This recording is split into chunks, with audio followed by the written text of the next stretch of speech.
ayan na mga kalapatids, yung nahuli natin na ibon. So kanina pa tayo nagpa-low fly mga kalapatids, bandang 7. Medyo makulimlim.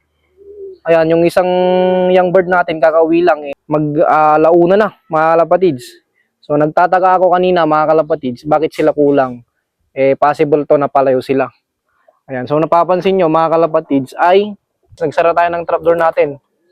Yan, para in case na may mahuli mga kalapatids, eh makikita ko kung sino. So ayun nga, confirm mga kalapatids, yung nestmate nito yung nahuli. Ayun oh, bumaba na. Papansin nyo mga kalapatids, same sila ng clip ring na red. Ayun oh. Oh, di ba? Mga kalapatids, same sila ng clip ring. Ito, mag-nestmate diyan. Itong ibon natin na to, tsaka yun. So yun yung nahuli mga kalapatids. Ayun oh. Kakadating niya lang, kakalapag niya, yun oh. Oh, ayan. Kahit pa gusto niyang pumasok, mga kalapatids, ay hindi siya makakapasok gawa ng sarado. Ayan. So, hayaan lang natin siya dyan hanggang hapon. Mga kalapatids, gawa ng pumasok na yung mga kasama niya para hindi na niya ulitin, mga kalapatids, na magpahuli. Ganyan yung pagdidisiplina ko sa kanila. So, hindi siya kakain, mga kalapatids. Gawa ng nakakain na tong mga ibon natin. Ayan, tapos na silang kumain. Eh, yung ibon na yun, hindi pa yan nakakain. Gawa ng na ano siya, humiwalay sa grupo mga kalapatids tapos lumayo. Ano, gusto niyang pumasok. Pero dyan muna siya mga kalapatids. Papasukin ko maya't maya para magtanda siya mga kalapatids. Oh, ayan siya mga kalapatids. Dahil late siya. Ayan. Dahil late siya, eh hindi natin siya papapasukin mga kalapatids. Ayan siya.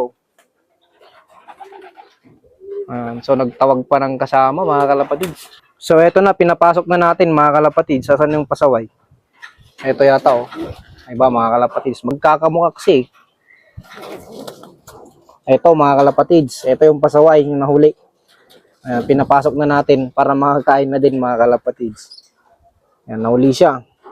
Baka may tama kasi may falcon kaninang umaga eh.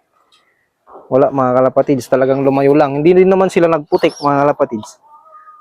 Possible talagang napalayo lang. Kasi nagparonda ako ng 7 AM mga kalapatids. Pasado alas 12 na. Mag-uwan na mga kalapatids nung siya'y dumating. Pero yung mga kasama niya, eh, paisa-isa yung dating mga kalapatids. Kaninang umaga, eh, nagmamatsyag ako. Paisa-isa yung dating mga kalapatids. Possible na napalayo talaga sila mga kalapatids. Tapos nagbutak-batak na lang. Ayan. Pero all goods naman mga kalapatids at nakabalik silang lahat.